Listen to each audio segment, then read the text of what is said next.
첫눈, 모파상. 크루아제트의 긴 산책길은 푸른 바닷가를 따라 둥글게 뻗었다. 저 멀리 오른쪽에는 에스테릴 산맥이 바다로 쑥 빠져나왔다. 이 산맥은 뾰족하고 기묘한 모양의 수많은 봉만들이 남부지방을 아름답게 꾸미며 수평선을 가로질렀다. 왼쪽의 생트 마르그리트 섬과 생 오노라 섬은 물속에 잠겨 전나무 숲에 덮인 덩허리를 드러내었다.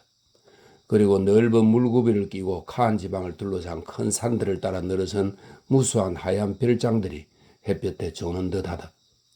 그 양집안은 집들은 산의 높고 낮은 곳에 흩어져서 검푸른 속에 눈송이를 뿌려놓은 듯 보인다. 해변에는 잔잔한 물결에 잠기곤 하는 이 별장들의 철책이 넓은 산책길 쪽으로 쳐있다. 맑은 날씨에 따스하기까지 하다. 추운 기운이 가시면서 겨울치고는 포근한 날씨가 되었다. 정원 담장들 너머로 노란 열매가 주렁주렁 달린 오렌지 나무와 레몬 나무들이 보인다. 아낙네들은 굴릉쇠를 굴리는 아이들과 함께 모래길 위를 한가롭게 거닐기도 하고 사내들과 찌끄리기도 하면서 지나간다. 한 젊은 여인이 크루아제트를 향해 문이 난 조그마하고 아담한 집에서 조금 전에 나왔다. 그녀는 산책하는 사람들을 바라보며 잠깐 서 있다가 웃음 띤 얼굴로 지척거리며 바다를 마주보고 놓인 빈 의자 쪽으로 간다. 20발자국 남짓 걷는 것으로도 지쳤는지 숨을 헐떡이며 앉는다. 창백한 그녀의 얼굴은 죽은 사람 같다. 그녀는 기침을 하며 자기를 쇠약하게 하는 이 기침을 먹게 하려는 듯이 투명해 보이는 손가락을 입술로 가져간다. 제비들이 날고 있는 햇빛 가득한 하늘을 쳐다보고 저기 에스테렐의 높낮은 봉우리들과 바싹 붙어있는 파란 하늘, 잔잔하고 아름다운 바다를 그녀는 바라본다. 그녀는 다시 웃음 지으며 중얼거린다. 아, 난 참 행복해. 그러나 그녀는 자신이 머지않아 죽으리라는 것을 안다. 다시 봄이 오는 것을 보지 못할 것이고 지금 그녀 앞을 지나는 바로 저 사람들은 내년에도 좀 더 자란 아이들을 데리고 이 산책길을 따라 걸으며 언제나 희망과 애정과 행복에 가슴 부푼 채 이 따스한 고장의 포근한 공기를 호흡하련만 자신은 참나무로 만든 관 속에서 수익감으로 이미 손수 골라놓은 비단 옷 속에 뼈만을 남겨놓은 채 지금 자기에게 붙어있는 이 육신은 썩어질 것도 안다. 그때 그녀는 없어질 것이다. 인생의 모든 것이 다 자기 이외의 사람들을 위하여 계속될 것이다. 이것이 그녀에게는 종말일 것이다. 영원한 종말일 것이다. 그때는 나는 이미 없겠지 하고 생각하고 그녀는 웃음을 띠며 병든 폐로 정원의 향기 머금은 공기를 마음껏 들이마신다. 그리고 그녀는 생각에 잠긴다. 그녀는 돌이켜 추억을 더듬는다. 노르망디의 한 점잖은 남자와 결혼한 지 4년이다. 그는 어깨가 넓고 깊지 않은 기지와 유쾌한 유머를 가진 혈색 좋고 수염을 기른 힘센 청년이었다. 그들은 그녀로서는 알지도 못했던 재산 문제 때문에 결혼하게 되었다. 그녀는 마음 같아서는 거절하고 싶었다. 그러나 부모의 뜻에 거역하지 않으려고 고개를 한번 끄덕여 수락하고 말았다. 파리 태생으로 명랑하고 행복하게 살던 그녀였다. 그녀의 남편은 노르망디의 자기 성관으로 그녀를 데려갔다. 이 성관은 커다란 고목에 쌓인 넓은 석조 건물이었다. 전나무들이 하늘을 찌를 듯 솟아있어 밖을 내다볼 수 없었다.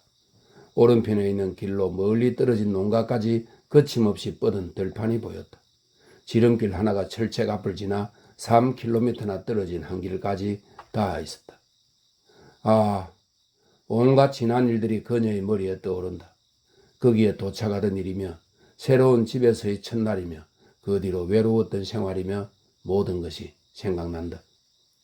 그녀는 마차에서 내리면서 오래된 건물을 바라보고 웃으며 이렇게 말했다. 상쾌한 기분이 나지는 않네요. 그러자 남편이 웃으며 대답했다. 그러면 어때? 익숙해질걸? 앞으로 알게 되겠지만 나는 이 집에서 결코 지루해 본 적이 없다오. 그날 그들은 서로 포옹하면서 시간을 보냈다. 그래서 그녀는 그 하루가 너무 길다는 생각이 들지 않았다. 그 이튿날도 그렇게 보냈다. 참말이지 그 주일은 애무 속에 지나버렸다. 그 다음부터 그녀는 집안 가꾸기에 골몰했다. 여기에 한 달이 걸렸다. 하찮은 일들에 열중하면서 하루하루가 지나갔다. 그녀는 살림에서 사소한 일의 가치와 중요성을 배워갔다. 철 따라 몇 푼 더하기도 하고 덜하기도 하는 달걀 값에도 관심을 가지게 되었다. 여름이었다. 그녀는 곡식 거두는 것을 보러 들로 나갔다. 햇빛의 즐거움으로 그녀의 마음도 즐거웠다. 가을이 되었다. 남편이 사냥을 다니기 시작했다. 그는 아침이면 2마리 개, 메도로와 미르샤를 데리고 나갔다. 그러면 그녀는 남편 앙리가 없다고 언짢아 하지도 않고 혼자 남아있었다. 그녀는 그를 퍽 아껴주었으나 그를 보고 싶어 하지는 않았다. 그가 돌아오면 그녀의 예정은 개들이 다 차지했다. 그녀는 어머니 같은 자애를 가지고 저녁마다 개들을 보살피고 한없이 쓰다듬어주고 자기 남편에게는 그래볼 생각조차 못했던 수많은 어여쁜 애칭을 붙여주었다. 남편은 그녀에게 언제나 자기 사냥 이야기를 들려주었다. 전에 자고새를 보았던 곳을 표시해 두었다거나 조세프 르당트의 클로브 밭에서 산토끼를 전혀 찾아볼 수 없으니 놀라운 일이라는 등의 이야기였다. 때로는 아버의 르샤펠리에 씨가 하는 짓에 붕괴하기도 했다.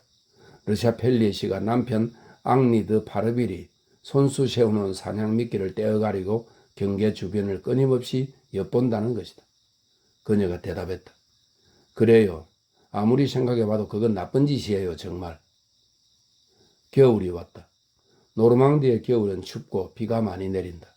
거칠 줄 모르는 소나무가 가파른 큰 지붕의 기와장들 위에 하늘을 향해 우뚝 서 물기둥같이 내리 퍼부었다.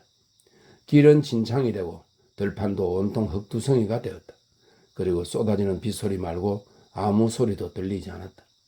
또 빙빙 돌며 날아다니다 구름같이 퍼지는 까마귀 떼가 밭에서 어울려 싸우다 날아가 버리는 것 말고는 아무런 움직임도 보이지 않았다. 4시쯤이면 날아드는 검은 까마귀 떼는 시끄럽게 소리 지르면서 성 왼쪽에 있는 커다란 밤나무들 속에 와서 앉곤 했다. 1시간 가까이 이 가지 끝에서 저 가지 끝으로 푸덕푸덕하며 서로 싸우는 듯하고 까욱까욱 울기도 하면서 잿빛 가지 위로 시커멓게 날아다녔다. 그녀는 가슴을 쬐며 쓸쓸한 대지 위에 어둠이 깃들 때의 그 무시무시한 우울에 빠져 저녁마다 그 모습을 바라보았다. 그러다가 그녀는 등불을 가져오라고 종을 쳤다. 그러고는 불 가까이로 갔다. 그녀는 습기가 밴 이 커다란 방들이 덮여지질 않아 자꾸만 장작을 지피곤 했다. 온종일 그녀는 객실에서도 식당에서도 침실에서도 춥기만 했다. 뼛속까지 추운 것 같이 여겨졌다. 남편은 저녁을 먹으려나 겨우 들어올 뿐이었다. 왜냐하면 늘 사냥질 아니면 밭갈이, 씨 뿌리기 등 온갖 시골 일에 바쁘기 때문이었다. 그는 즐거운 표정으로 흙두성이가 되어 돌아와서는 손을 비비며 큰 소리로 말했다. 날씨 참 대먹지 않았어. 또는 불이 있으니 좋군 하거나 때로는 이런 말을 묻기도 했다. 오늘은 뭐랬소? 기분 좋소? 그는 행복했다.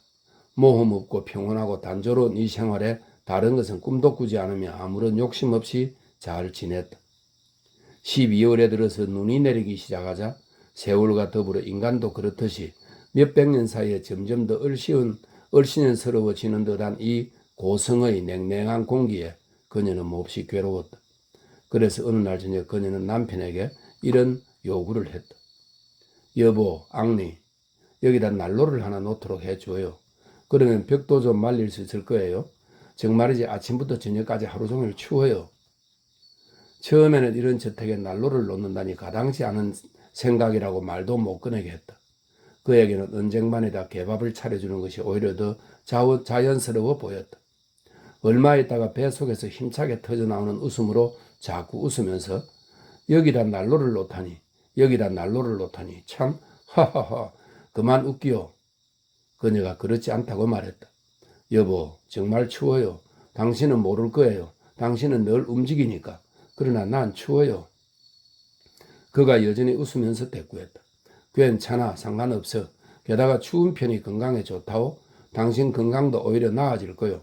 당신이나 나나 절절 끓는 집에서 살면 파리지에는 아니지 않소? 더군다나 곧 봄이 올 거 아니요. 정월 초순께 커다란 불행이 그녀에게 닥쳐왔다. 그녀의 양친이 차 사고로 돌아가신 것이다. 그녀는 장례식 때문에 파리에 갔다. 그 후로 근 6달 동안 오직 슬픔 속에 묻혀 지냈다. 날씨가 따스해지자 그녀는 그런 슬픔에서 벗어난 듯 조금 나아지기도 했다. 그러나 가을이 되도록 그녀는 비탄 속에서 살았다. 추위가 또 닥쳐오자 그녀는 다시금 우울한 앞날을 대면하게 되었다. 어떻게 해야 할 것인가? 속수무책일 뿐이었다. 이제부터 그녀에게 무슨 변화라도 일어날 것인가? 아무런 기미도 없었다. 어떤 기대가, 어떤 희망이 그녀의 마음을 소생시킬 수 있을 것인가? 그럴 만한 것도 없었다. 그녀를 진찰한 어느 의사는 그녀가 결코 아이를 가질 수 없을 것이라고 단정적으로 말했다. 다른 해보다도 더욱 살을 애는 듯한 무서운 추위에 그녀는 계속 시달렸다. 떨리는 손을 붉게 타오르는 불에 쬐었다. 훨훨 타오르는 불 곁에서 얼굴이 벌겋게 되었다. 그래도 싸늘한 냉기가 뼛속까지 스며들고 살과 옷 사이를 파고들었다. 그래서 그녀는 전신을 떨었다. 밀어닥치는 찬바람, 극성맞고 험상궂고 악착스러운 원수 같은 찬기운이 온 집 안에 꽉 차 있었다. 그녀는 항상 그 찬바람에 부닥쳤고 그러노라면 그녀의 얼굴, 손 또는 목덜미에 그 찬바람은 쉬지 않고 그 숨결을 불어댔다. 그녀가 다시 난로 이야기를 꺼냈다. 그러나 남편은 마치 그녀가 터무니없는 것을 요구한다는 듯이 듣고 넘겨버렸다. 난로를 놓는다는 것은 파르빌, 그에게는 성경의 보석을 발견하는 것만큼이나 전혀 있을 수 없는 일같이 보였다. 볼일이 있어 루앙에 갔던 그는 구리로 만든 예쁜 열기구를 하나 사다가 휴대용 난로야 하고 웃으면서 아내에게 주었다. 그러고서 그것이면 이제 그녀의 추위를 막기에 충분하다고 생각했다. 섣달 검은깨가 되자 그녀는 이대로 더는 살 수 없을 것 같았다. 그래서 어느 날 저녁 식사를 하면서 그녀는 조심스럽게 이런 제의를 했다. 여보, 봄이 되기 전에 파리에 가서 한두 주일 지내지 않겠어요? 남편은 어리둥절했다. 뭐? 파리에 가서? 뭐 때문에 그래? 별소리를 다 하는구려. 안 돼. 자기 집이 제일 좋은 법이야. 당신은 때로 이상한 생각도 다 하오. 그녀는 말을 더듬으면서 그러면 우리도 좀 기분 전환이 될 텐데 했다. 그러나 그는 이해해주지 않았다. 기분 전환을 위해 뭐가 필요한 거요? 극장? 야회? 시내에 나가 저녁 사 먹는 것? 허나 당신도 여기 오면서부터 그런 오락 따위는 기대해서는 안 된다는 것을 알았을 텐데. 그녀는 그 말의 내용과 의도 속에서 꾸지람 같은 것을 느꼈다. 그녀는 잠자코 있었다. 그녀는 고집을 부리거나 맞서지 않는 수줍고 온화한 성격이었다. 어느 날 저녁 그녀가 나무들 둘레를 빙빙 떠도는 까마귀 떼를 바라보았다. 그때 그러지 않으려 했으나 저절로 눈물이 고였다. 그녀의 남편이 들어왔다. 그는 매우 놀란 표정으로 물었다. 무슨 일 있어? 그녀의 남편은 더할 수 없이 행복했다. 이 밖의 생활을 꿈꾸어 본다거나 다른 즐거움을 생각해 본 적이 결코 없었다. 그는 이 황량한 고장에서 태어나 여기서 자랐다. 그는 정신적으로나 육체적으로나 아무 고통 없이 자기 집에서 살아왔다. 다른 사람이 어떤 사건 같은 것이 일어나기를 바란다거나 변화 있는 기쁨을 느끼고 싶어하는 것이 그에게는 이해가 되지 않았다. 또 1년 내내 같은 곳에서 사는 것이 자연스럽지 못하다는 생각을 그는 전혀 이해할 수 없었다. 봄에는 봄대로, 여름에는 여름대로, 가을에는 가을에 어울리게, 겨울에는 겨울에 맞게 새로운 고장에서 새로운 즐거움을 즐기는 사람이 많다는 것도 모르는 것 같았다. 그녀는 대답을 할 수가 없었다. 그리고 애써 눈물만 닦았다. 그녀는 말을 더듬으며 어찌할 바를 몰랐다. 난 좀 쓸쓸해요. 따분하기도 하고요. 그러자 일말의 두려움이 그런 말을 하는 그녀를 사로잡았다. 그래서 언뜻 이렇게 덧붙였다. 그리고 좀 추워요. 이 말에 그는 화가 났다. 아니, 그래. 아직도 날로 생각이 우려? 그러나 봐요. 제 얘기를. 당신 여기 와서 감기 한 번 든 적 없지 않소? 밤이 되었다. 그는 자기 방으로 올라갔다. 왜냐하면 그녀가 방을 따로 쓰자고 주장했기 때문이다. 그녀는 누웠다. 잠자리에서조차도 그녀는 추웠다. 그녀는 이런 생각이 들었다. 언제까지나 죽을 때까지 이렇게 했지? 그러고는 남편을 생각해 보았다. 어떻게 나에게 그런 말을 할 수 있을까? 당신 여기 와서 감기 한 번 든 적 없지 않소? 라고. 그녀가 고생한다는 것을 그가 알게 되려면 병이 나서 몹시 기침이나 해야 할 것이 틀림없다. 그래서 그녀는 약하고 수줍은 성격임에도 복받치는 노여움에 사로잡히고 말았다. 기침을 몹시 하게 될 것이 틀림없다. 그제서야 아마도 남편이 그녀를 측은하게 여길 것이다. 이제 그녀가 기침을 하게 될 것이 틀림없다. 그녀가 기침하는 것을 들으면 의사를 불러올 것이다. 그녀의 남편은 그때야 알겠지. 그녀는 종아리를 드러내 놓은 채 맨발로 일어났다. 그리고 어린애 같은 생각이 떠올라 웃음 지었다. 기어이 난로를 놓고 말겠어. 결국 그렇게 될걸. 난로를 하나 놓아야겠다는 걸 결심을 그가 하도록 나는 기침을 해야겠다. 그러고는 그녀는 거의 다 벗은 채 의자에 앉았다. 그렇게 1시간, 2시간을 기다렸다. 그녀는 추위에 떨었다. 그러나 감기에 걸리지는 않았다. 그러자 그녀는 비상수단을 쓰기로 마음먹었다. 그녀는 소리를 내지 않고 침실을 나와 계단을 내려와서 정문으로 나가는 문을 열었다. 눈에 덮인 땅은 죽은 듯 했다. 그녀는 불쑥 벗은 발을 내디뎌 이 부드럽고도 차디찬 눈 속에 발을 묻었다. 쓰라린 상처처럼 오싹 추운 느낌이 가슴 속까지 올라왔다. 그러나 다른 한 발도 내디디며 천천히 청계를 내려가기 시작했다. 그러고 나서 그녀는 잔디밭을 건너서 앞으로 걸어가며 혼자말로 중얼거렸다. 저 전나무 숲까지 가봐야겠다. 그녀는 맨발을 눈 속에 넣을 때마다 숨이 막히도록 헐떡이면서 종종 걸음으로 걸어갔다. 자기의 계획대로 다 했다는 것을 스스로에게 납득이라도 시키려는 듯 그녀는 첫 번째 전나무를 손으로 만졌다. 그러고 나서 돌아섰다. 하도 기운이 빠지고 전신이 마비된 것 같이 여겨져서 그녀는 2-3번은 넘어지는 줄 알았다. 그러고도 집 안으로 들어오기 전에 그녀는 또 그 차가운 눈 위에 앉았다. 심지어 눈을 뭉쳐 가슴에 문지르기도 했다. 그 다음에 그녀는 들어와 자리에 누웠다. 1시간이 지나자 그녀는 목구멍이 간질간질한 것 같았다. 그 간지러운 기운이 사지를 따라 퍼졌다. 그래도 잠이 들었다. 그 이튿날 그녀는 기침이 나서 일어날 수가 없었다. 그녀는 폐출혈로 정신을 잃고 말았다. 이런 실신 상태에서도 그녀는 난로를 찾았다. 의사는 난로를 하나 놓으라고 억지로 권했다. 결국 앙리는 굴복하고 말았다. 그러나 그것은 심히 화가 나서 마지못해 한 굴복이었다. 그녀의 병세는 호전되지 않았다. 깊이 병든 폐는 생명에 대한 불안마저 주었다. 부인이 여기 계시면 겨울을 나지 못할 겁니다. 의사가 말했다. 그녀는 남부지방으로 보내졌다. 그녀는 칸에 와서 새삼 햇빛을 깨닫고 바다를 사랑했으며 꽃핀 오렌지 나무의 향기를 호흡했다. 그 다음에 봄이 되자 그녀는 노르로 옮겨갔다. 그러나 이점 그녀는 병이 낫는 것을 두려워하며 기나긴 노르망디의 겨울에 대한 공포심을 가지고 살아가고 있었다. 그래서 몸이 나아지려 하자 밤마다 지중해의 따스한 해변을 걸어보면서 창문을 열어놓았다. 이제 그녀는 머지않아 죽을 것이다. 그녀는 그것을 안다. 그녀는 행복하다. 그녀는 평소 거들떠보지도 않던 신문 한 장을 펴고 파리에 첫눈 내리다 란 제목을 읽는다. 그러면서 몸을 떨고는 그 다음에 미소를 짓는다. 그녀는 저 멀리 석양의 장밋빛으로 물든 에스테렐 산맥을 바라본다. 그리고 넓고 푸른 하늘, 아주 푸른 하늘을, 또 망망한 푸른 바다, 파란 바다를 바라보며 일어선다. 그러고는 너무 늦도록 밖에 있어 좀 추웠기 때문에 기침을 하느라고 멈췄다가는 느린 걸음으로 집으로 들어온다. 그녀는 남편에게 온 편지를 보고 여전히 웃음을 띤 채 그것을 펴서 읽고 있다. 사랑하는 당신에게 나는 당신의 몸이 좋아지기를 그리고 당신이 우리의 아름다운 고장을 너무 그리워하지 않기를 바라오. 여기는 며칠 전부터 눈이 오려고 어지간히 쌀쌀하오. 나는 그때가 몹시 기다려지오. 그리고 내가 당신의 저주받은 난로를 피우지 않고도 잘 지내리라는 것을 당신은 알겠지.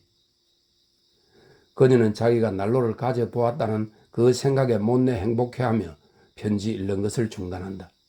편지를 든 오른손이 무릎 위로 서서히 떨어지고 가슴을 애는 듯한 끈덕진 기침을 가라앉히려는 듯이 왼손을 입으로 가져간다.